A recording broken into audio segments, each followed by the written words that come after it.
Targets हर महीने पूरा करती थी और टारगेट से ज्यादा अचीव करती थी।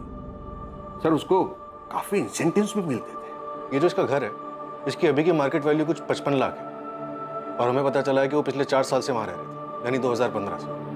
तब उसकी मार्केट वैल्यू तकरीबन 40-45 लाख के आसपास रही होगी। क्या वो इतना कमा पाती थी जो ये घर ले सके? सर हमारे यहाँ तो वो 2 साल से ही काम करती थी, उसके पहले कहीं और काम करती थी। लेकिन एक बात जरूर है, बहुत ही मेहनती लड़की थी, अपने काम में माहिर थी, हाँ एम्बिशियस जरूर थी। जिस तरह से वो क्लाइंट लाती थी उसी तरह से अपने लिए भी अच्छी खासी इन्वेस्टमेंट करती होगी, और ये investment high risk high return वाला हो।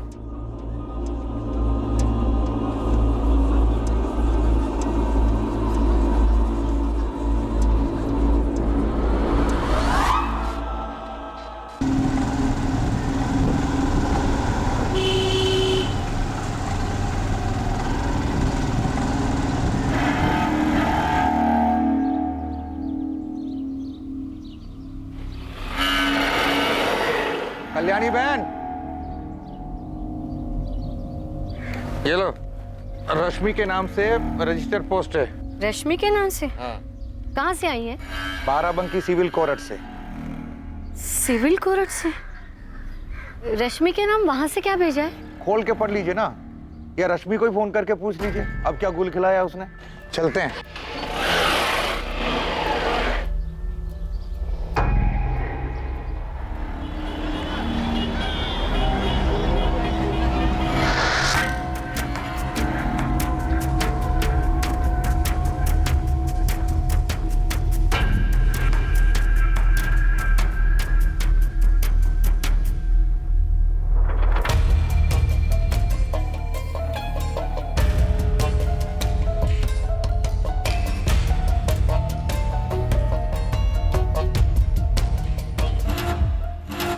माँ, इतने सारे सवाल पूछने के बजाय ये बताओ कि कोर्ट के नोटिस में लिखा क्या है? रश्मि, शायद तुम्हें कोर्ट में हाजिर होना है। हमें ठीक से समझ में नहीं आ रहा है इसमें क्या लिखा है। किसने भेजा है? अगर कोर्ट से नोटिस आया तो नाम तो लिखा ही होगा। इस पर किसी मनोज पाठक का नाम लिखा है। ठीक है, एक काम करो, विकास को बोलो कि वो उसकी फोटो खींच के भेज दे, हम देख लेंगे, तुम टेंशन मत लो। लेकिन ये है किस बारे में? माँ, हमने कहा ना हम देख लेंगे, तुम बस विकास को बोलो कि वो फोटो खींच के हमें भेज दे।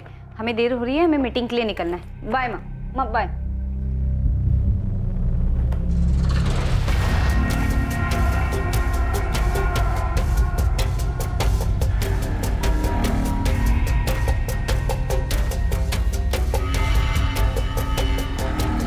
रश्मि आज पक्का एक और क्लाइंट लेके आएगी एजेंसी के लिए, देख। हाँ, उसकी स्कर्ट की लेंथ और छोटी हो गई है। विकास, ये नोटिस पढ़कर कुछ समझे? चाचा जी, हमको बस इतना समझ आया है कि दीदी ने किसी मनोज पाठक से 5 लाख रुपए लिए हैं। भाई साहब, लेकिन इस नोटिस में लिखा क्या है? कल्याणी, तुम हमेशा ऐसे ही ना समझ रहे ना, और विकास तुम भी। रश्मि ने ये पैसे क्यों लिए, कुछ समझ में आया? नहीं चाचा जी। अरे तुम्हारा घर रश्मि ने इस आदमी को बेच दिया है, यही बालापुर वाला घर जिसमें तुम लोग रह रहे हो। और तो और उसने टोकन के पैसे भी लिए हैं, और अब रश्मि ना तो उसको पैसे वापस कर रही है, ना ही घर के कागजात। इसलिए मनोज पाठक ने बाराबंकी सिविल कोर्ट के अंदर रश्मि के खिलाफ केस दाखिल किया है। रश्मि ने हमारा घर बेच दिया? हमें बिना बताए दीदी ऐसे कैसे कर सकती हैं? तुम्हें और तुम्हारी माँ को कुछ पता भी है कि रश्मि वहां लखनऊ में बैठकर क्या क्या करती है?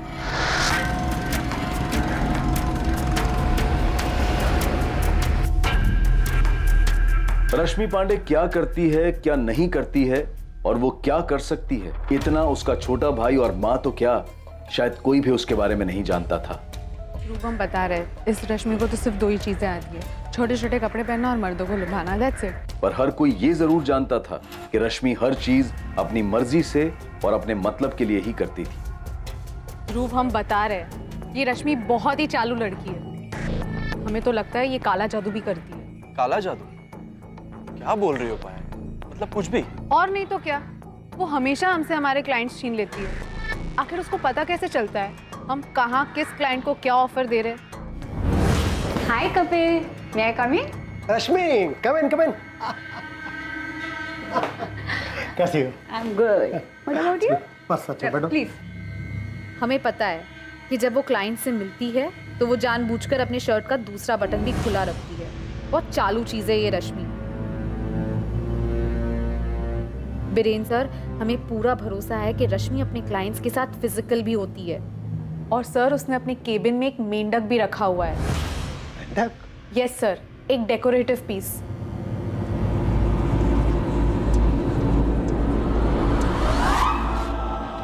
सर, वैसे तो ये मेंढक दिखने में डेकोरेटिव पीस लगता है, लेकिन सर हमें पूरा भरोसा है वो इसे जादू टोने के लिए इस्तेमाल करती है। पायल, तुम्हें जलन हो रही है? जलन? रश्मि से? सर, आपको दिख नहीं रहा है, वो अपने बॉडी का इस्तेमाल कर रही है। पायल, वो अपने काम में माहिर है और अपने टारगेट्स पूरे करने के बाद भी बहुत ही मेहनत करती है और ज्यादा से ज्यादा क्लाइंट्स लाने की कोशिश करती है। वो एजेंसी के लिए अच्छी बात है ना? सर, कोई और होता ना तो हिम्मत नहीं करता आपसे कहने की, लेकिन सर हम कह रहे हैं रश्मि सही नहीं है। आप जानते हैं वो कौन है? वो एक नंबर। पायल, मेहनत और लगन से आगे निकलने की कोशिश करो, अपने टारगेट्स पूरे करो, ये सारी शिकायतों से दूर रहो। और हर बात जो तुम कह रही हो ना कि अपनी बॉडी का इस्तेमाल कर रही है, वो अच्छी बात नहीं है। वो एम्बिशियस और मेहनती लड़की है और मेहनत से आगे बढ़ने की कोशिश करे।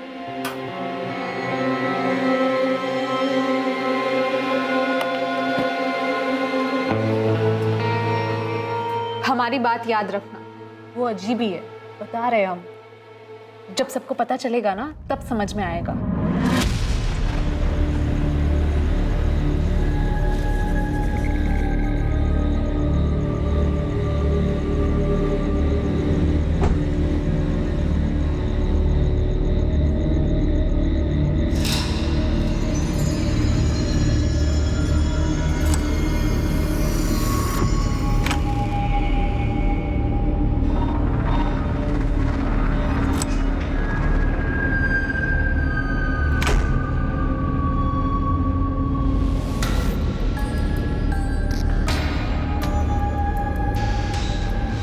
जो लोग जिंदगी में हर चीज को तोड़ मरोड़ कर पेश करते हैं, चाहे वो लोगों से हेर फेर करते हैं या फिर वो जिस रिश्ते में होते हैं उसमें हेर फेर करते हैं, उन्हें लगता है कि हेर फेर करना उनकी एक अनोखी कला है। और हेर फेर के भयानक रास्ते पर चलते हुए वो अक्सर ये भूल जाते हैं कि कभी कभी वो अपनी हद पार कर जाते हैं।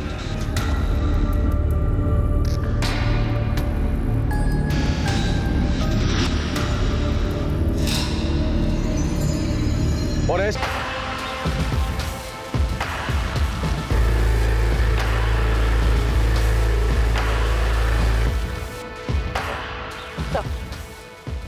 बॉडी में ऐसा कुछ भी नहीं मिला जिससे लाश की पहचान हो सके। यहाँ आसपास किसी गाड़ी के टायर के निशान भी नहीं है, जिससे पता चलता है कि लाश को किसी गाड़ी से लाया गया। सर, ये बॉडी आज की नहीं लग रही है। इस बॉडी को इस बड़े पत्थर से बांध के, इस रस्सी से बांध के पानी में फेंक दिया गया था ताकि लाश नीचे दबी रहे पानी में, लेकिन ये ऊपर आ गई और किनारे लग गई। सर, यहाँ एक टैटू है, शायद इस टैटू से इस लाश की पहचान हो जाए।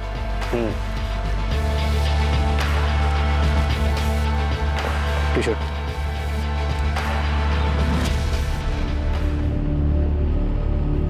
पायल, पायल, तुम्हें फॉरवर्डेड मैसेज मिला क्या?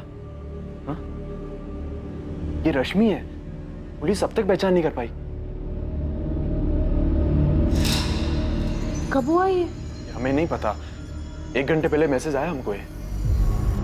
इस लड़की का गला बुरी तरीके से घोंटकर मार दिया गया है, इतनी बुरी तरीके से कि इसके गले की एक हड्डी टूट गई है। मुझे लगता है इस लड़की की हत्या काफी वक्त पहले की गई है। I mean, काफी दिन पहले। काफी दिन नहीं, 1 दिन से थोड़ा ज्यादा। इसके डेथ अप्रोक्स 36 से 40 घंटे पहले हुई।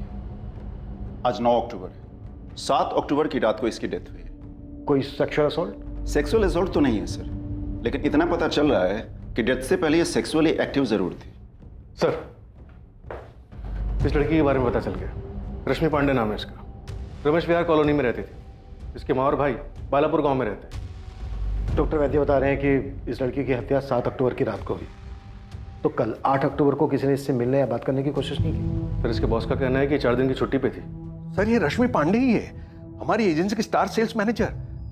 सर ये कैसे हुआ? बीरेन जी, उसकी लाश हमें कुछ वक्त पहले ही संपत नहर में मिली, लेकिन हमें लगता है कि उसकी हत्या 1 दिन पहले हो गई थी। सर, 7 to 10 अक्टूबर उसने छुट्टी ली थी, कोई केस के सिलसिले में उसे कोर्ट में हाजिर होना था। 11 अक्टूबर को तो वो ऑफिस ज्वाइन करने वाली थी। सर, रश्मि के माँ बाप कहाँ हैं और रश्मि कहाँ रहती थी? हाँ, हम रश्मि की माँ बोल रहे हैं। आप कौन बात कर रही हैं? असिस्टेंट सब इंस्पेक्टर मीना राय बोल रही, नावेदगंज पुलिस थाने से। आपको यहाँ लखनऊ आना पड़ेगा कल्याणी जी। आज सुबह हमें रश्मि की लाश मिली। रश्मि की लाश? ये क्या कह रही हैं आप? रश्मि मर चुकी है कल्याणी।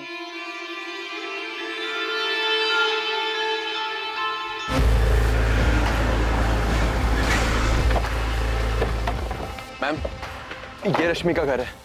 वो यहीं रहती थी। हमने उसे एक बार ड्रॉप किया था। ये रश्मि की कार है मैम।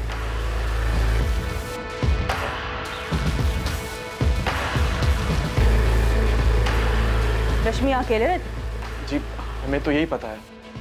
दरवाजा तो लॉक है। इसकी दूसरी चाबी हो सकती है किसी के पास? किसी को जानते हो, मकान मालिक या कोई और? नहीं, हमें नहीं पता। हमने बस एक बार ड्रॉप किया था, वो भी इसलिए कि उसकी कार सर्विस पे गई थी। हम तो 1 साल से बस यही जानते हैं कि ये घर शायद उसका खुद का है। रश्मि की माँ या उसके भाई विकास को जानते हो? उनके पास हो सकती है इसकी डुप्लीकेट चाबी? नहीं मैम, हमें कुछ भी नहीं पता। हम उनसे कभी नहीं मिले।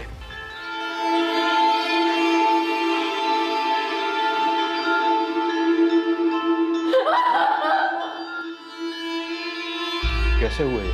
अभी तो तहकीकात शुरू है। आप? हम भोलाराम पांडे, रश्मि के चाचा।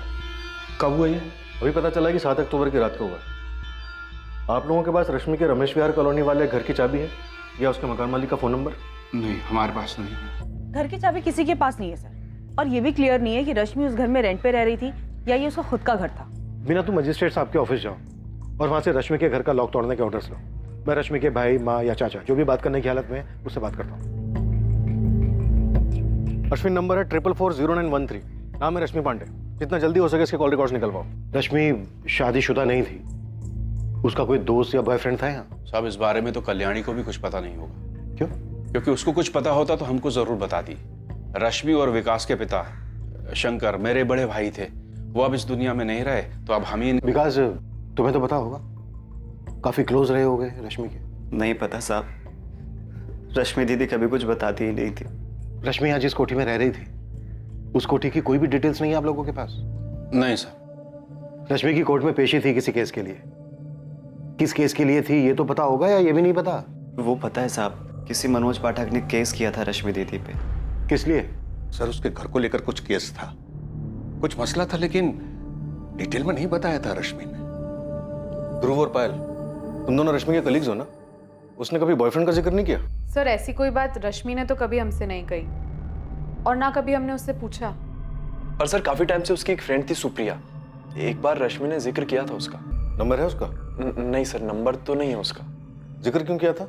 मतलब सर, बात में जिक्र किया था। कौन सी बात पे किया था ये हमें याद नहीं है। ध्रुव, उतना ही बोलो जितना बोलना चाहिए। अरे जो उन्होंने पूछा हमने बस वही तो बताया कि सुप्रिया उसकी फ्रेंड है, बस।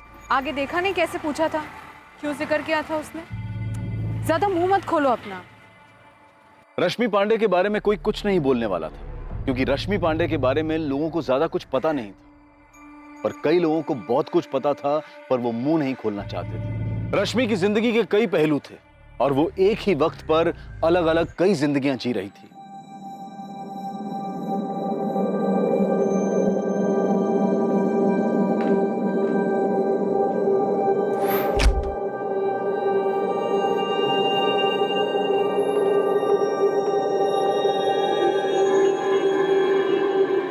क्या किया है तुमने ऋषभ? यही तो हम आपसे पूछने वाले थे पापा, कि आपने क्या किया है। देखो बेटा, वो लड़की थी तो मुसीबत थी, और अब नहीं है तो और बड़ी मुसीबत है। पापा, हमारे लिए या आपके लिए या आपके और दशरथ जी के लिए? प्रद्युमन चौधरी और दशरथ जी के आपसी मतभेद में बलि चढ़ी रश्मि पांडे। ये खेल मत खेलो ऋषभ, मजाक में भी नहीं। वो तकलीफ हमारे लिए थी या आपके लिए प्रद्युमन जी? देखिए दशरथ जी, आपको और हमें दोनों को पता है कि उसके जाने से किसी को दुख नहीं होगा, ना आपको ना हमें।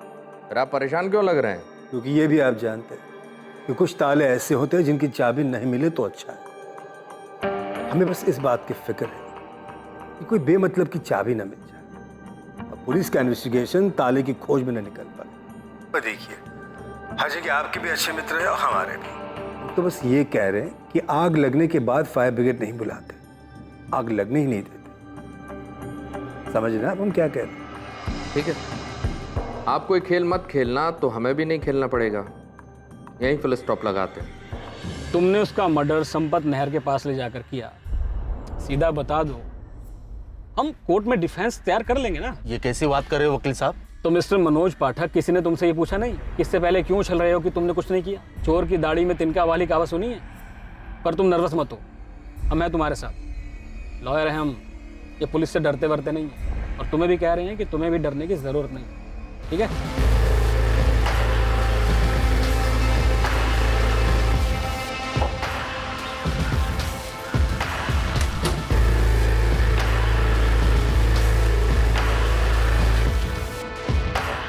पूरा घर अच्छे से स्कैन करना, एक एक ड्रॉअर, मोबाइल हो या कुछ भी, ठीक से स्कैन करना।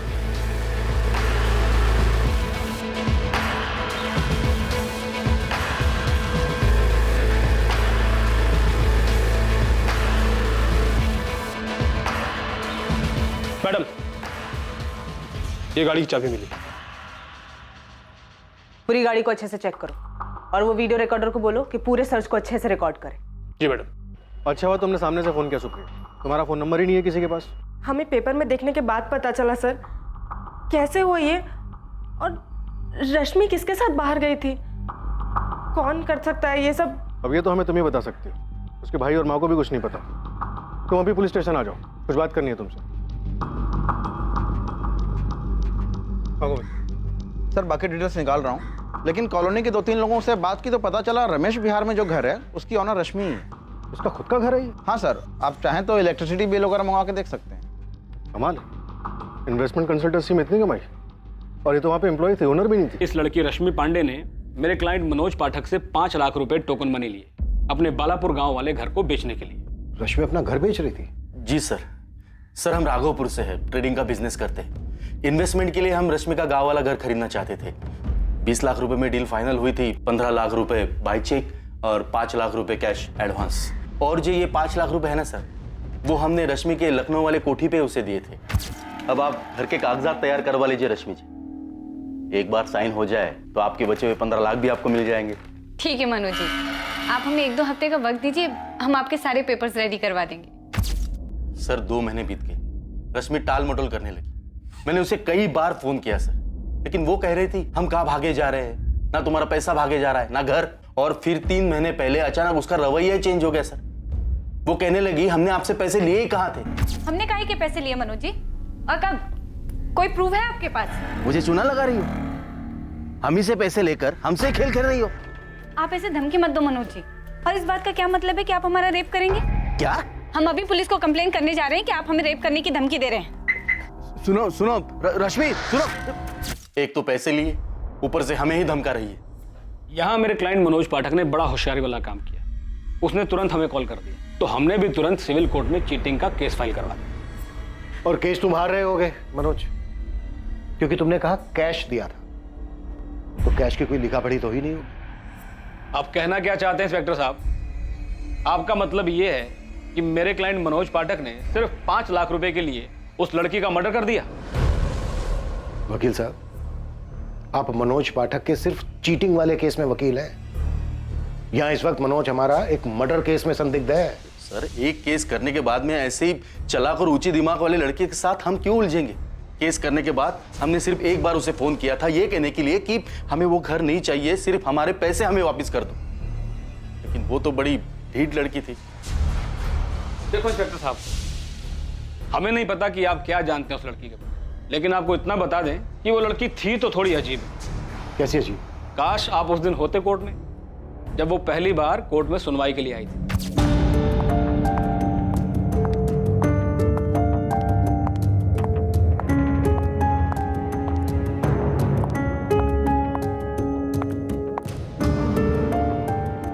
ये क्या है? क्या सर? मिस रश्मि पांडे, आप इस तरह के कपड़े पहनकर कोर्ट में नहीं आ सकती। इसे कंटेम्प्ट ऑफ कोर्ट लिया जा सकता है। आज की सुनवाई खारिज की जाती है। The court is adjourned. जज तक हैरान रह गए थे उसकी हरकत को देखकर। वकील साहब, यहाँ पर रश्मि का मर्डर हुआ है, रश्मि ने कोई हरकत नहीं की। इंस्पेक्टर साहब, आप थोड़ी और जानकारी हासिल कीजिए उस लड़की रश्मि पांडे के बारे में। आपको खुद ब खुद पता चल जाएगा कि वो किन किन हरकतों में व्यस्त थी।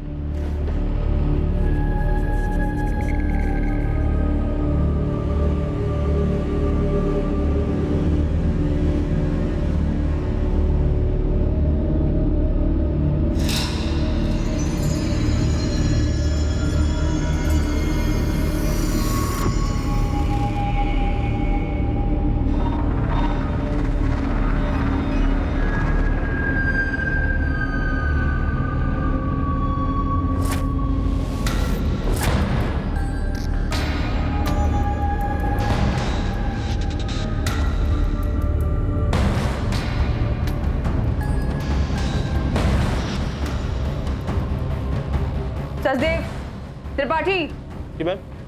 ये देखो, इस कमरे में 2 हिडन कैमरास हैं और यहाँ ये वायर भी है जो दीवार के अंदर से जा रही है। इसका रिकॉर्डर भी यहीं कहीं होना है। जल्दी ढूंढो कहाँ है। जी मैडम।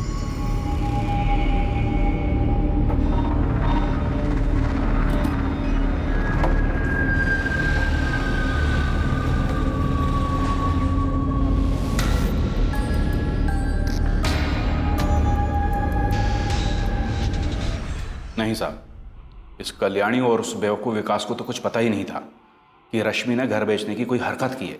वो तो घर पर जब नोटिस आया तब जाकर पता चला कि ऐसा कुछ हुआ है। रश्मि 7 अक्टूबर को दोपहर में कोरट से घर वापस आई थी। कल्याणी जी, ऐसा कैसे हुआ कि रश्मि ने घर बेचने की बात की और नहीं आपको कुछ बताया और नहीं विकास को? उसने घर बेचने की बात की थी।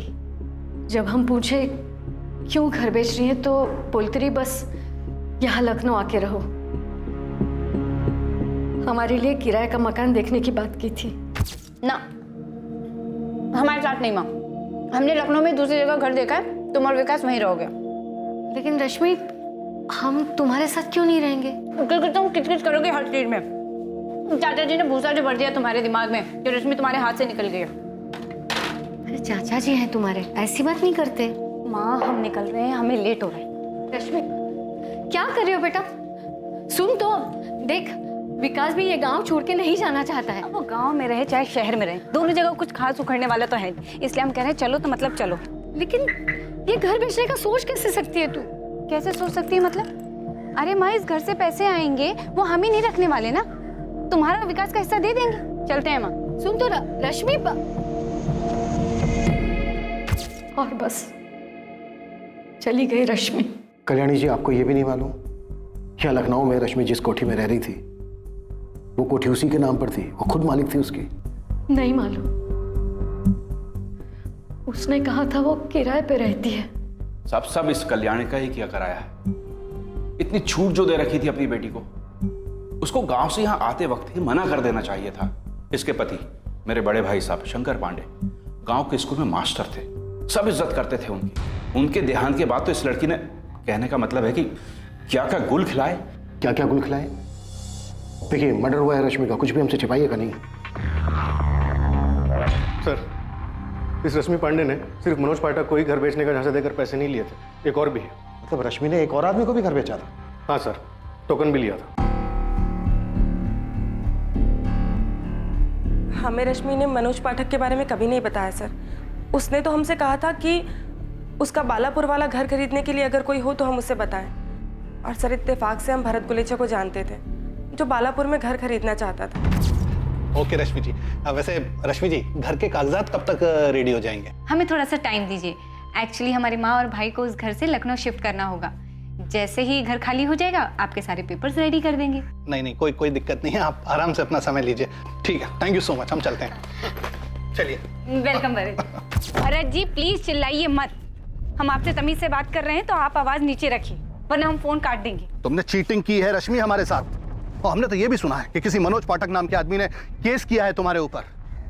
ये कोठी तुमने उसे भी बेची है। हम भूल गए थे आपको बताना, तो क्या ऐसी टोन में बात करेंगे आप? अगर रश्मि यहाँ वहाँ की बात ना करो तो अच्छा है। हमको हमारे पैसे वापस चाहिए, बस कह देते हैं अभी के अभी।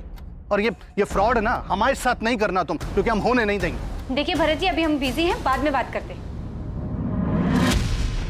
रश्मि, क्या कर रही हो?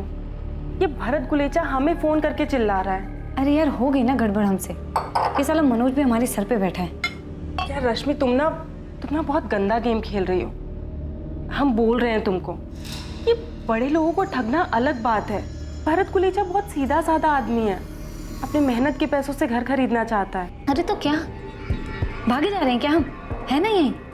दुनिया में ऐसे बहुत सारे लोग हैं जो बिना किसी पछतावे या बिना किसी एहसास के लोगों को धोखा देते हैं। लोगों को धोखा देकर उनसे लिए हुए पैसों पर ऐशो आराम की जिंदगी गुजारते हैं। किस मिट्टी के बने होते हैं ऐसे लोग? क्यों उन्हें अपने गुनाहों पर कोई पछतावा नहीं होता? उन्हें ये सब कुछ गलत क्यों नहीं लगता?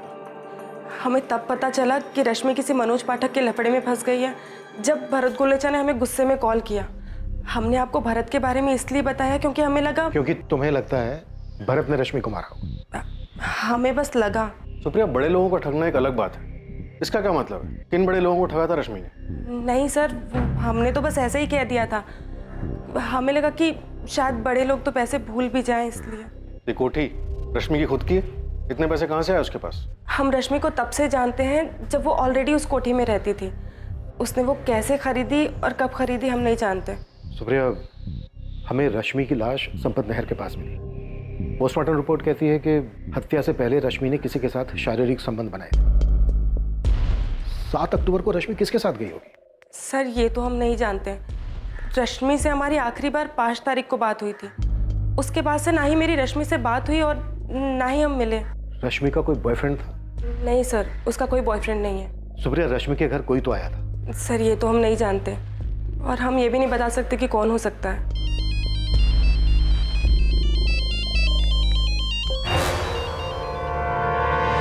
दो कैमरे कमरे में, हिडन कैमरास? जी सर, 2 कैमरास पूरी प्लानिंग के साथ बिस्तर की तरफ पॉइंट करते हुए लगाए गए हैं। और सर फूलदान में एक रिमोट कंट्रोल भी मिला है जिससे इन दोनों कैमरा को ऑन किया जा सकता है।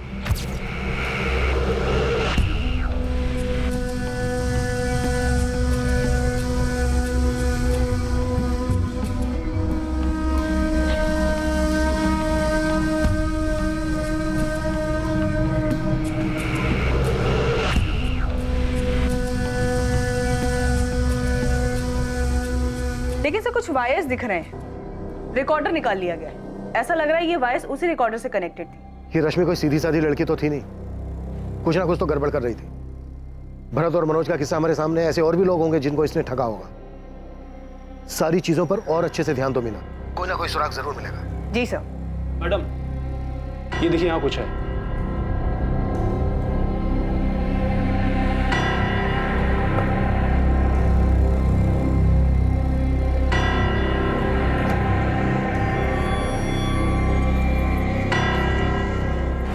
मैडम ये तो एक डिजिटल सेफ लॉकर है। पासवर्ड? हाँ विकास, पासवर्ड। ये एक डिजिटल लॉकर है, इसका पासवर्ड होगा। रश्मि ने कभी तुम्हें इसके पासवर्ड के बारे में कुछ बताया? दीदी ने तो हमको कभी नहीं बताया।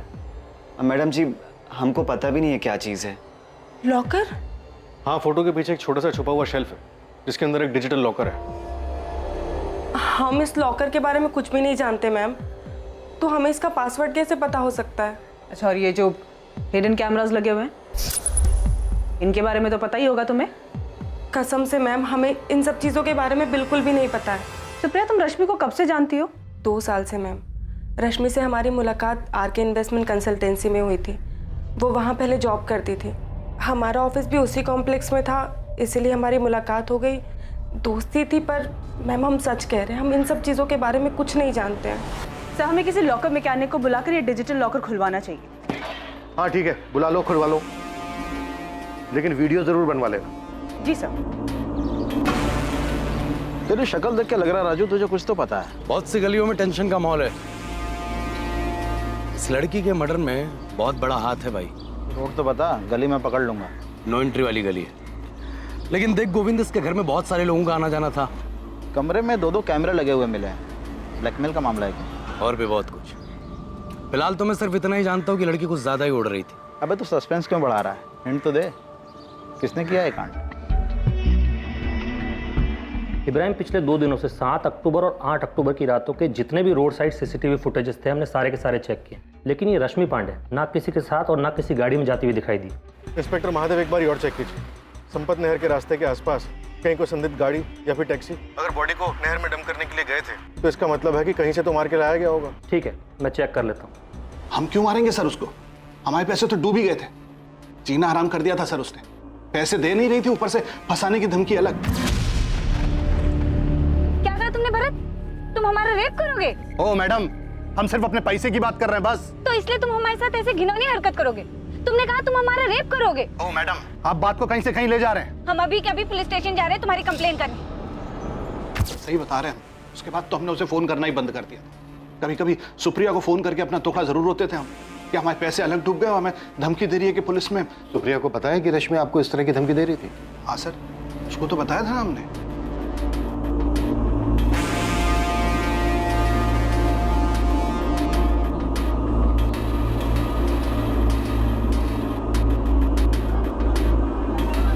और वो अपने टारगेट्स हर महीने पूरा करती थी और टारगेट से ज्यादा अचीव करती थी।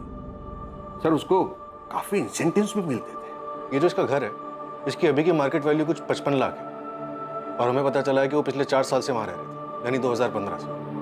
तब उसकी मार्केट वैल्यू तकरीबन 40-45 लाख के आसपास रही हो।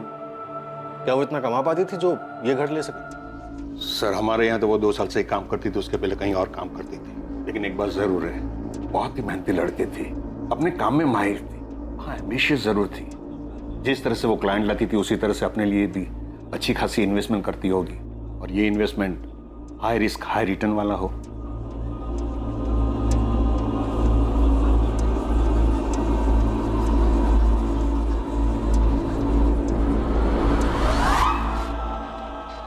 नहीं सर, उस घर में ऐसा कोई भी निशान नहीं मिला जिससे ये लगे कि वहाँ कुछ हुआ हो या फिर रश्मि को वहाँ मारा गया हो। वो लॉकर? सर, लॉकर कंपनी 1 या 2 दिन में मैकेनिक को भेज रहे हैं। 2 लोग, मनोज और भरत, दोनों को ठगा इसने और लोगों को भी ठगा होगा, बड़े लोग भी शामिल होंगे इसमें। सर, मुझे सुप्रिया पे ज्यादा शक हो रहा है। काफी कुछ है जो ये नहीं बता रही है। ये रश्मि कैसी लड़की थी? यहाँ लखनऊ में इतना बड़ा घर, गांव के घर को बेचने की आड़ में लोगों को इस तरह पैसे लेकर ठग रही थी, और गांव में माँ और भाई को गांव के घर के बिक्री के बारे में कुछ पता ही नहीं था। सर, मुझे लगता है कि इस रश्मि के बारे में और भी बहुत कुछ है। उस दीवार के पीछे वाले लॉकर में से शायद हमें बहुत कुछ मिले। कॉल रिकॉर्ड्स कब तक आ रहे हैं? आज शाम तक आ जाएंगे सर।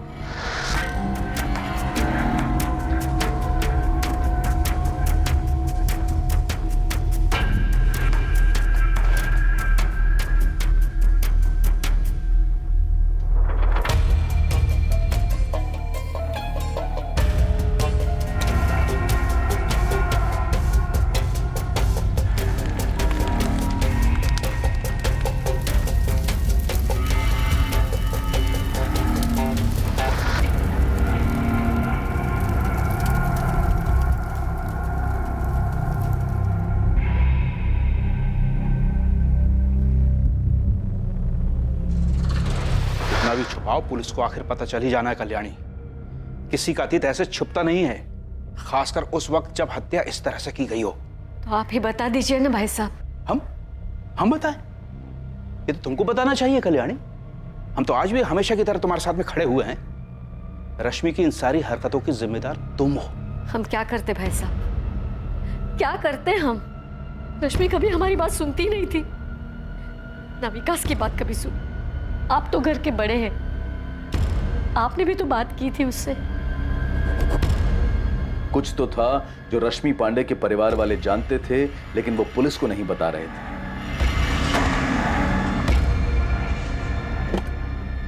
एक ऐसा अतीत जिसका असर वर्तमान पर पड़ने वाला था। रश्मि के घर पर मिलने वाले लॉकर से बहुत कुछ पता चलने वाला था।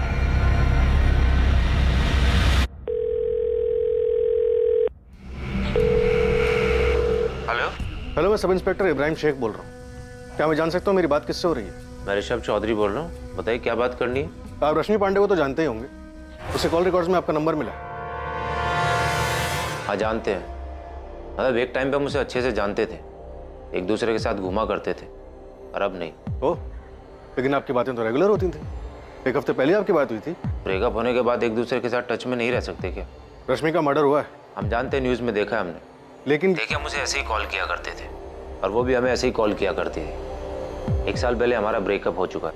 अगर आपका अगला सवाल ये है कि उसका मर्डर हुआ और हम कभी नज़र नहीं आए और ना ही आखिरी बार उसकी डेड बॉडी को देखने आए, तो इस बारे में हम सिर्फ इतना ही कह सकते हैं, जब हमें उसके मर्डर की खबर आई हमें दुख हुआ, लेकिन अब इससे ज़्यादा हम कर भी क्या सकते हैं? सुप्रिया, पहली बात, ऋषभ बॉयफ्रेंड या एक्स बॉयफ्रेंड था रश्मि का जो उसके टच में था?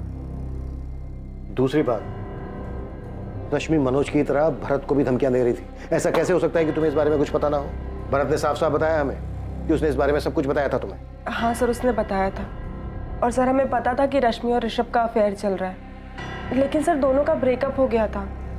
और सर भरत के बारे में तो हमने आपको खुद बताया था कि हमें उस पर शक है। सुप्रिया, और कौन सी ऐसी बातें हैं जो तुमने हमसे नहीं बताई? नहीं सर, और ऐसी कोई बात नहीं है।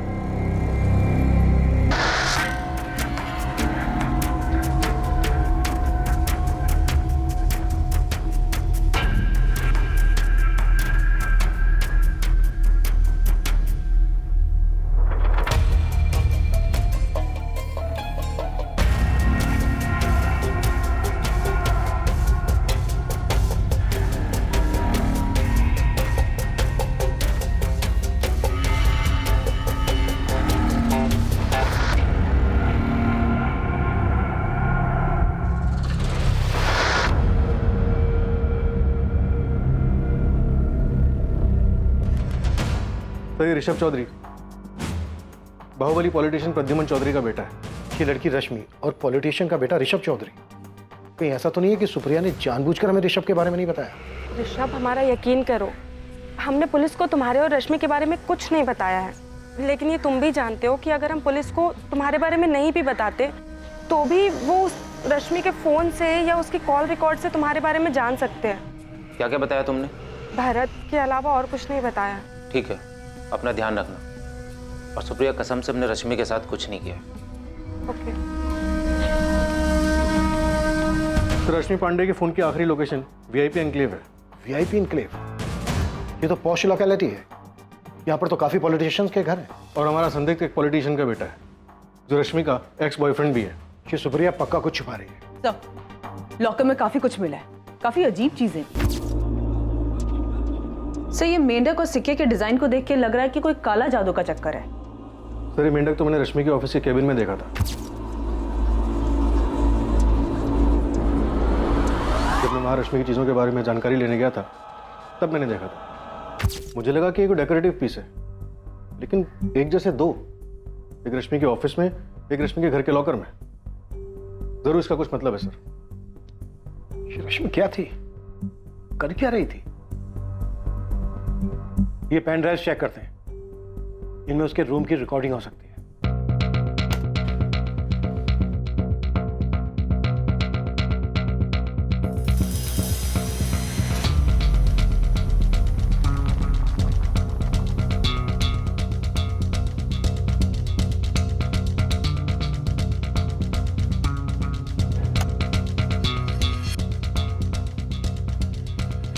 ये तो वो पॉलिटिशियन प्रद्युमन चौधरी है ना? प्रद्युमन चौधरी और दशरथ जी के आपसी मतभेद में बलि चढ़ी रश्मि पांडे। ये खेल मत खेलो ऋषभ, मजाक में भी नहीं। हाँ सर, ऋषभ चौधरी के पिता, लेकिन ऋषभ तो रश्मि का बॉयफ्रेंड था। उसके पिता यहाँ? तो हमें बाकी के पेन ड्राइव्स भी चेक करनी चाहिए।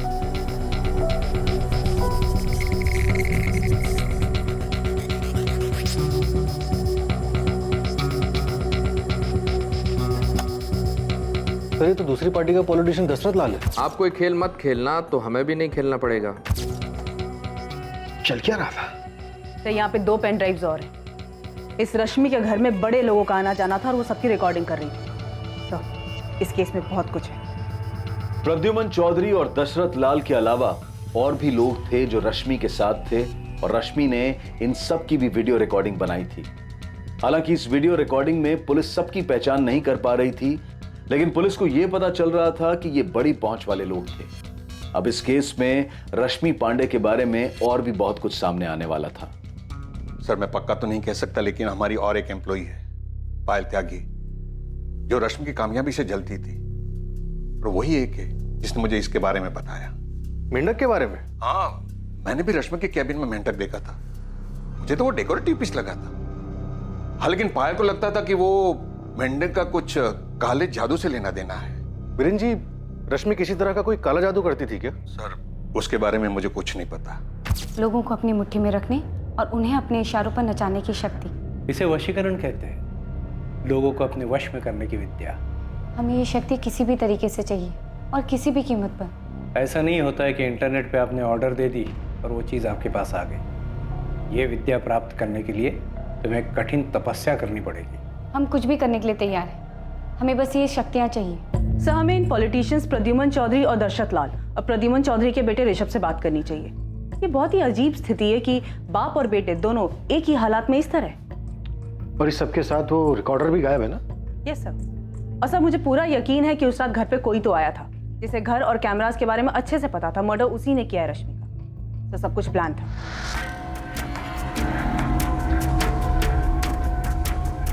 वो लड़की तुम्हारे लायक थी ही नहीं ऋषभ, तुम बेकार हम पे गुस्सा कर रहे हो। पापा हमारे लायक थी या नहीं, अब बात उसकी नहीं है। पापा हमारे दिल में उसके लिए कुछ नहीं है। हमारे दिल में एक सच है और हमें ये नहीं पता कि उसका सामना कैसे करना है। 7 अक्टूबर की रात को कोई रश्मि के घर गया था पापा।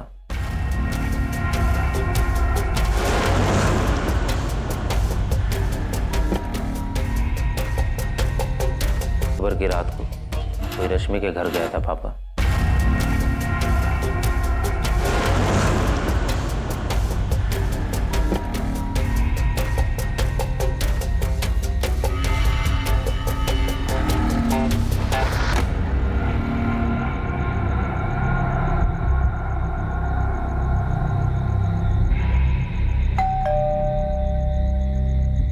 लेकिन हमने उसको नहीं मारा है ऋषभ, और हम जानते हैं कि रश्मि को तुमने ही मारा है। इंस्पेक्टर शुक्ला, मैं इस लड़की रश्मि पांडे के बारे में बहुत अच्छे से जानता हूँ। 3 साल पहले भी इसने एक बड़े आदमी की जिंदगी बर्बाद की थी। कौन है ये आदमी? हरीश? पारितोष मिश्रा नाम है उनका। टैक्स डिपार्टमेंट में विजिलेंस ऑफिसर है। हरीश, क्या हुआ था 3 साल पहले? इस केस में हमने रश्मि पांडे को जेल में भी डाला था। ये रश्मि पांडे बहुत शातिर थी और उसके परिवार वालों को भी उसके बारे में सब कुछ पता था। उसके परिवार वालों ने हमें रश्मि के जेल जाने के बारे में कुछ नहीं बताया। पारितोष को रश्मि ने फंसाया था और धोखा दिया। शायद रश्मि को मारकर पारितोष ने अपने बर्बादी का बदला लिया हो। रश्मि, तुमने बहुत गंदा खेल खेला है मेरे साथ, धोखा दिया हमें। तुम्हारे पास 2 रास्ते हैं पारी, या तो जाल से बाहर निकल आओ या फिर फंसते चले जाओ। यू डोंट नो मी, तुम हमें बिल्कुल नहीं जानते, बिल्कुल भी नहीं। अब तुम देखो हम क्या करते हैं। रश्मि के साथ बहुत बुरा हुआ, लेकिन रश्मि ने भी बहुत से लोगों के साथ बुरा किया।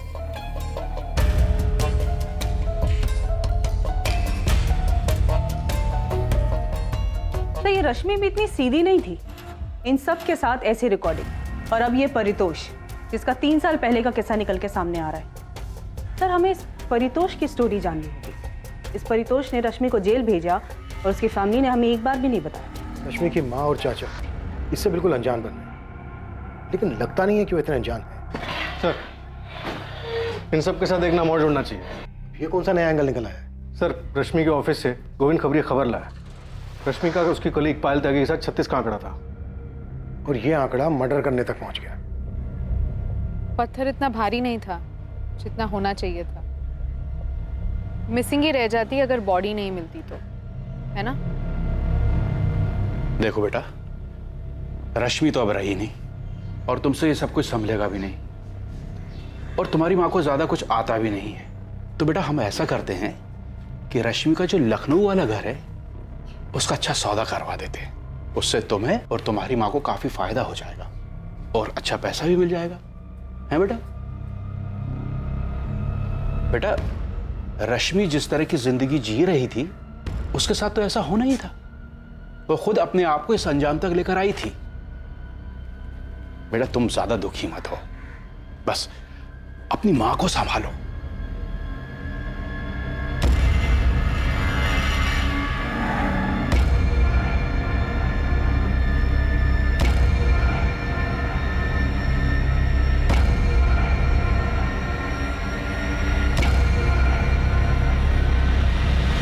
रश्मि के तार कई जगहों पर जुड़े हुए थे, पर क्यों जोड़े थे उसने ये तार?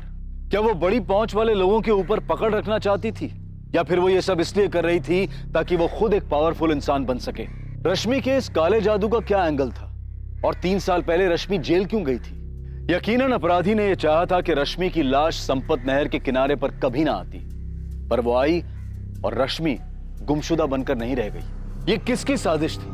किसने किया था ये सब? इन सभी सवालों के जवाब हमें मिलेंगे कल रात 10:30 बजे इस केस के दूसरे और आखिरी भाग में।